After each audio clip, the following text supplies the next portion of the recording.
Hello champ. NOF level 1 exam clear करने के लिए बहुत ज़्यादा पढ़ाई।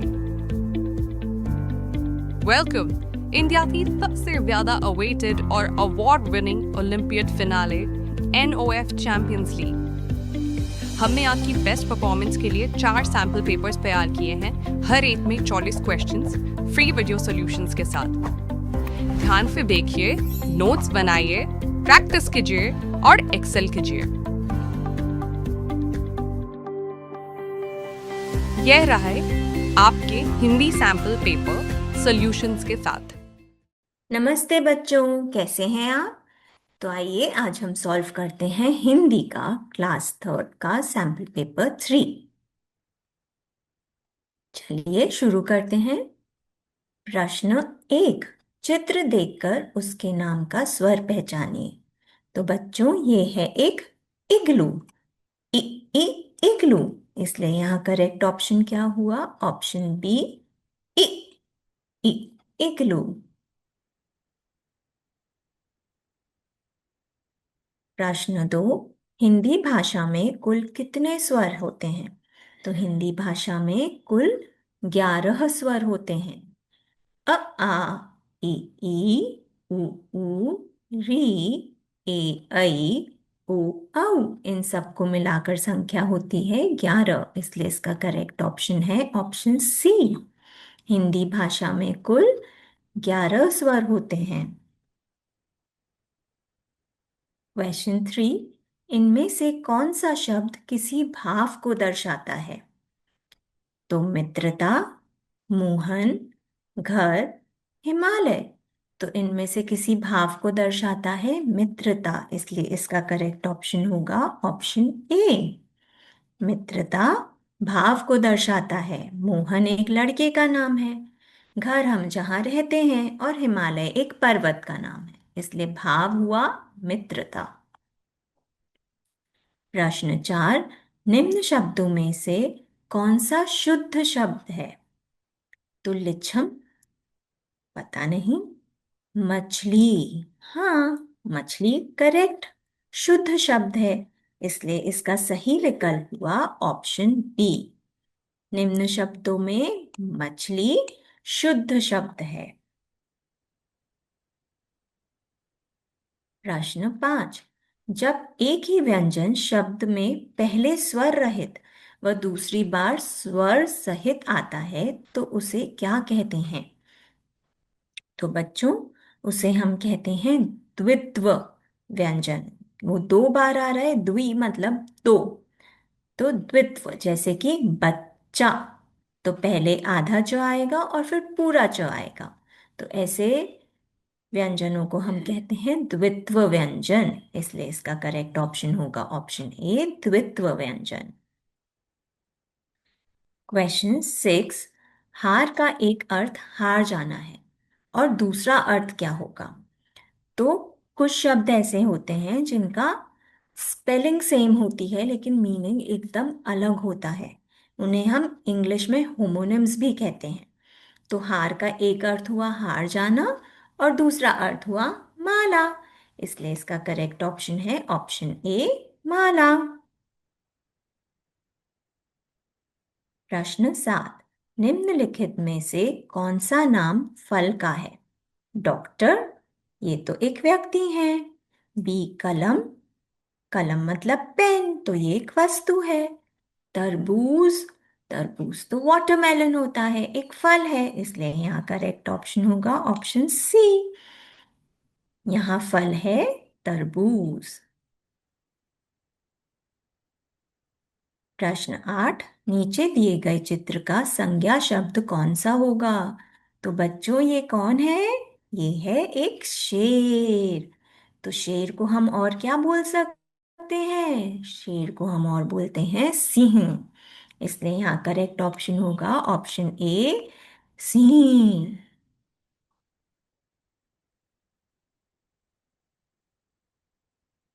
प्रश्न 9, होली किस महीने में आती है? जनवरी, नहीं तो मार्च। हाँ, होली आती है स्प्रिंग सीजन में। स्प्रिंग मतलब जब हमारा ठंड सर्दी खत्म होती है और जब नए नए फूल आने लगते हैं, वो सीजन होता है स्प्रिंग।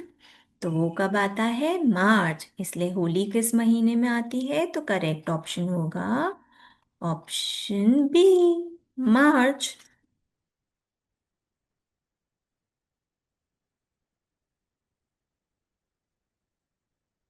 प्रश्न 10। रेखांकित शब्द का विलोम शब्द कौन सा होगा? नारियल का वृक्ष बड़ा है। तो बच्चों, बड़ा रेखांकित शब्द है यहाँ, बड़ा, और विलोम मतलब ऑपोजिट, है ना? तो बड़ा का ऑपोजिट क्या होता है? छोटा। इसलिए यहाँ करेक्ट ऑप्शन होगा ऑप्शन बी, बड़ा का विलोम शब्द है छोटा। प्रश्न 11।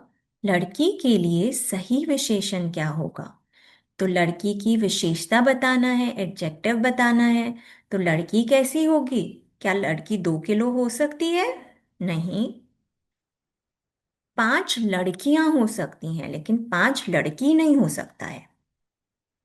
तो इसलिए लड़की की विशेषता बताना है, तो हम बोल सकते हैं ऑप्शन ए, सुंदर। लड़की के लिए सही विशेषण होगा सुंदर। प्रश्न 12। गुड़िया शब्द में कौन सी मात्रा समूह का प्रयोग हुआ है? तो देखें, गु, तो ग में है छोटे ऊ की मात्रा। ड़ी, र में है छोटे ई की मात्रा। और या, तो य में है आ की मात्रा। तो देखें ये ऑप्शन कौन से उसमें है? तो ये तो फर्स्ट में ही हमें मिल गया, उ, ई और आ। तो ऑप्शन होगा ऑप्शन ए, उ, ई, आ। प्रश्न 13। भारत की राजभाषा है। तो बच्चों, भारत की राजभाषा है हिंदी। इसलिए करेक्ट ऑप्शन होगा ऑप्शन डी, हिंदी। प्रश्न 14। मिठास किस संज्ञा भेद के अंतर्गत आता है? तो बच्चों, मिठास हम देख नहीं सकते हैं या हम छू नहीं सकते हैं, हम मिठास फील कर सकते हैं, महसूस कर सकते हैं। इसलिए ये हुई भाववाचक संज्ञा। इसलिए यहाँ ऑप्शन बी सही है, मिठास भाववाचक संज्ञा है। प्रश्न 15। क्ष, त्र, क्य, सॉरी, क्ष, त्र, ज्ञ, श्र वर्ण समूह को क्या कहते हैं? तो बच्चों, ये व्यंजन 2 व्यंजनों को मिलाकर बने हुए हैं। तो जो व्यंजन 2 व्यंजनों को मिलाकर बनते हैं उन्हें हम कहते हैं संयुक्त व्यंजन। इसलिए ये इसमें क्या करेक्ट ऑप्शन होगा? इसका करेक्ट ऑप्शन होगा ऑप्शन सी, क्ष, त्र, ज्ञ और श्र संयुक्त व्यंजन वर्ण समूह है। प्रश्न 16। वह एक साक्षर महिला है। वाक्य में आए।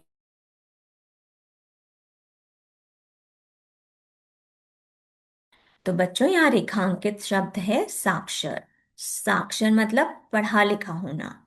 अब हमें ढूंढना है साक्षर का विपरीतार्थक। विपरीतार्थक मतलब विलोम या ऑपोजिट। तो साक्षर का विपरीतार्थक होता है निरक्षर। इसलिए यहाँ ऑप्शन ए करेक्ट होगा। साक्षर का विपरीतार्थक शब्द है निरक्षर। प्रश्न 17। शुद्ध वाक्य का चयन कीजिए। मोहन नगर गई। मोहन तो एक लड़का है, तो उसके साथ गई नहीं आ सकता। रजत बगीचे में खेल रहा है। तो क्योंकि एक ही रजत है, तो यहाँ आना चाहिए रजत बगीचे में खेल रहा है। इसलिए यह वाक्य भी शुद्ध नहीं हुआ। दक्ष विद्यालय जा रहा है। हाँ, यह वाक्य शुद्ध है, सही है। इसलिए यहाँ करेक्ट ऑप्शन होगा ऑप्शन सी, शुद्ध वाक्य है दक्ष विद्यालय जा रहा है।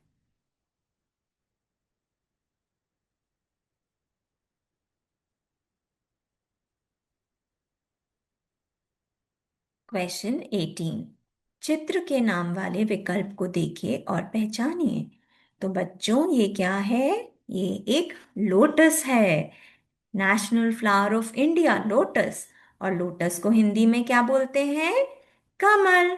तो देखें कमल कहाँ है? सूरजमुखी। सूरजमुखी मतलब सनफ्लावर। पेड़, पेड़ तो ट्री होता है। कमल, कमल मतलब लोटस। इसलिए क्वेश्चन 18 का करेक्ट ऑप्शन है ऑप्शन सी।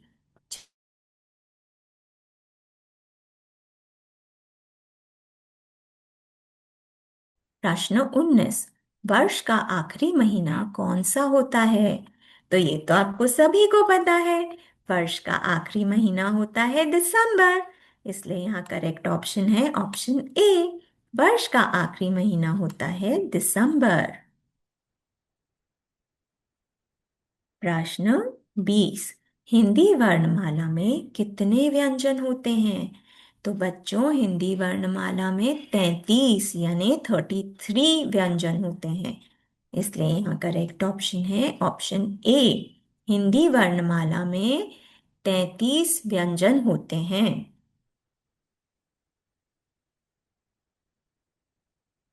क्वेश्चन 21। बच्चा खेलने जा रहा है वाक्य में संज्ञा शब्द है। तो यहाँ संज्ञा क्या है? बच्चा। इसलिए करेक्ट ऑप्शन है ऑप्शन ए। संज्ञा शब्द है बच्चा।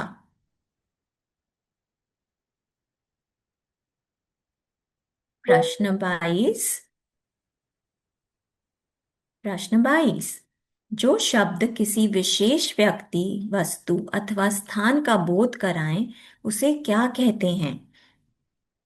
तो बच्चों जो शब्द किसी विशेष चीज का बोध कराएं उन्हें हम व्यक्तिवाचक संज्ञा कहते हैं। Proper noun. इसलिए यहाँ करेक्ट ऑप्शन है ऑप्शन सी। जो शब्द किसी विशेष व्यक्ति, वस्तु अथवा स्थान का बोध कराएं उन्हें हम व्यक्तिवाचक संज्ञा कहते हैं। क्वेश्चन 23। निम्न में से शुद्ध वाक्य वाला विकल्प चुनिए।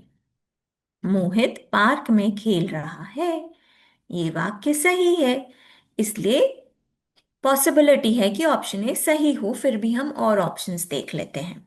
ऑप्शन बी, पार्क में खेल रहा मोहित, रॉन्ग है। मोहित खेल रहा पार्क में, ये भी रॉन्ग है। खेल रहा मोहित पार्क में, ये भी रॉन्ग है। तो इसलिए शुद्ध वाक्य क्या हुआ? शुद्ध वाक्य है ऑप्शन ए। मोहित पार्क में खेल रहा है। प्रश्न 24। हिंदी भाषा किस लिपि में लिखी जाती है? तो बच्चों हिंदी भाषा देवनागरी लिपि में लिखी गई है। इसलिए इसका करेक्ट ऑप्शन होगा ऑप्शन बी। हिंदी भाषा देवनागरी लिपि में लिखी गई है। क्वेश्चन 25। संज्ञा का माप तौल बताने वाले विशेषण हैं। तो संज्ञा का माप तौल जो बताते हैं हमें वे होते हैं परिमाणवाचक विशेषण। ये फिक्स्ड अमाउंट नहीं बताते हैं। जैसे दूध, तो मुझे 2 लीटर दूध दे दो। या पानी, तो मुझे, है ना? तो हम इसको काउंट नहीं कर सकते, हम इसको मेजर कर सकते हैं। इसलिए जिन जो माप या तौल बताते हैं उन्हें हम बोलते हैं परिमाणवाचक विशेषण।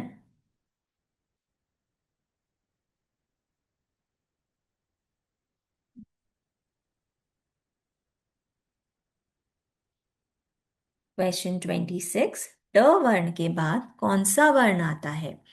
तो बच्चों ट, ठ, ड, ढ, अण। तो ड के बाद आता है ढ। ड से डमरू और ढ से ढोलक या ढ से ढक्कन। इसलिए इसका करेक्ट ऑप्शन होगा ऑप्शन सी। ड वर्ण के बाद आता है ढ। क्वेश्चन 27। महिला का विलोम शब्द क्या बनेगा? महिला और उसका विलोम, विलोम मतलब ऑपोजिट। तो महिला का विलोम होता है पुरुष। तो हम जब भी बाहर वॉशरूम यूज करते हैं तो आपने देखा होगा ना, बाहर 2 बोर्ड्स लगे रहते हैं, एक पे लिखा होता है महिला, एक पे लिखा होता है पुरुष। तो महिला का विलोम होता है ऑप्शन सी, पुरुष।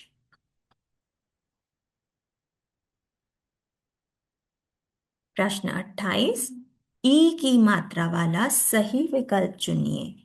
तो ई मतलब बड़े ई की मात्रा। तो आइए देखते हैं। बिन, तो यहाँ छोटे ई की मात्रा है। कोयल, तो ये ओ की मात्रा है। और फूल, तो ये बड़े ऊ की मात्रा है। लेकिन दीप में ये बड़े ई की मात्रा है, इसलिए इसका करेक्ट ऑप्शन होगा ऑप्शन ए। ई की मात्रा वाला सही विकल्प है दीप। क्वेश्चन 29, ठ किस समूह वर्ग में आता है? तो बच्चों, बोल के देखें हम। ट, ठ, ड, ढ, ण। तो कौन सा वर्ग में आया? ठ आता है ट वर्ग में, इसलिए इसका करेक्ट ऑप्शन होगा ऑप्शन बी। ठ ट वर्ग समूह में आता है। प्रश्न 30, असुर शब्द का विलोम शब्द चुनिए। असुर, असुर मतलब राक्षस। और असुर का विलोम ऑपोजिट क्या हुआ? देवता। इसलिए यहाँ ऑप्शन बी करेक्ट है। असुर शब्द का विलोम शब्द है देवता।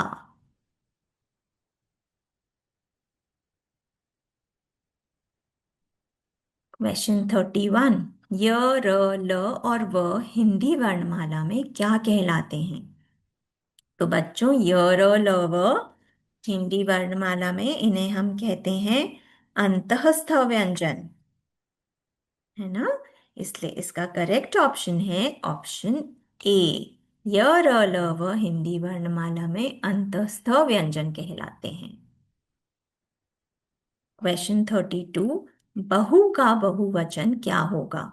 तो बहु का बहुवचन अगर हमें करना है, तो जब हम बहुवचन बनाते हैं तो ये बड़े ऊ की मात्रा छोटे ऊ की मात्रा में चेंज हो जाती है और उसके आगे आता है ए। तो बहु का बहुवचन होता है बहुएं, इसलिए करेक्ट ऑप्शन होगा ऑप्शन ए। बहु का बहुवचन है बहुएं। क्वेश्चन 33, गोल विशेषण निम्न में से किस शब्द के लिए प्रयोग हुआ है? तो गोल फूल नहीं, गोल हाथी नहीं, गोल समुद्र नहीं, गोल पृथ्वी। हाँ, अर्थ तो राउंड है, इसलिए गोल किसके लिए यूज हुआ है? Option D. गोल विशेषण पृथ्वी के लिए प्रयोग हुआ है। क्वेश्चन 34, शुद्ध वाक्य का चयन कीजिए। रोहन जाता है स्कूल नहीं। ऑप्शन बी, रोहन स्कूल जाता है। हाँ, ये एक शुद्ध वाक्य है, इसलिए यहाँ ऑप्शन बी करेक्ट होगा। शुद्ध वाक्य है रोहन स्कूल जाता है। क्वेश्चन 35, जो शब्द संज्ञा या सर्वनाम की विशेषता बताते हैं उन्हें क्या कहते हैं?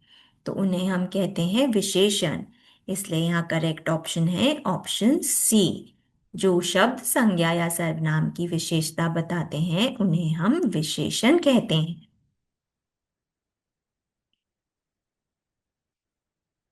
क्वेश्चन 36, यह का बहुवचन है।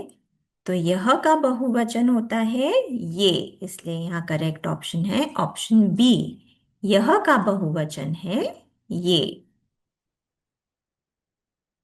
क्वेश्चन 37, त प्लस त वर्ण वाले शब्द का विकल्प चुनिए। तो बच्चों, ये है द्वित्व व्यंजन। तो इस वर्ण का कौन सा शब्द है? पत्ता। प आधा त और पूरा त, पत्ता, इसलिए करेक्ट ऑप्शन होगा ऑप्शन ए, पत्ता। क्वेश्चन 38, जब दो व्यंजन एक साथ जुड़ते हैं उन्हें कहते हैं। तो बच्चों, जब दो व्यंजन एक साथ जुड़ते हैं तो उन्हें हम कहते हैं संयुक्त व्यंजन। जैसे कि हमने ऊपर भी देखा था, क्ष, त्र, ज्ञ और श्र। ये दो व्यंजनों को मिलकर बना है, इसलिए इन्हें कहते हैं संयुक्त व्यंजन। इसलिए इसका करेक्ट ऑप्शन होगा ऑप्शन सी। जब दो व्यंजन एक साथ जुड़ते हैं तो उन्हें कहते हैं संयुक्त व्यंजन। क्वेश्चन 39। इनमें कौन सा महीना गर्मी का है? जनवरी। जनवरी में तो बहुत ठंड होती है। दिसंबर, दिसंबर में भी ठंड होती है। नवंबर और जून। तो बच्चों, आपकी गर्मी की छुट्टियां किस महीने में लगती हैं? आपकी गर्मी की छुट्टियां लगती हैं मई जून में। इसलिए गर्मी का महीना कौन सा है? Option D. इनमें से जून गर्मी का महीना है। क्वेश्चन 40। आय का विलोम शब्द है। आय मतलब होता है इनकम, है ना? तो आय का विलोम मतलब ऑपोजिट हुआ खर्च करना या व्यय करना। तो इसलिए यहाँ ऑप्शन ए सही है। आय का विलोम शब्द है व्यय। आज के लिए इतना ही। मिलते हैं अगली क्लास में। और हाँ, और भी यूजफुल कंटेंट के लिए लाइक और सब्सक्राइब करना मत भूलिएगा।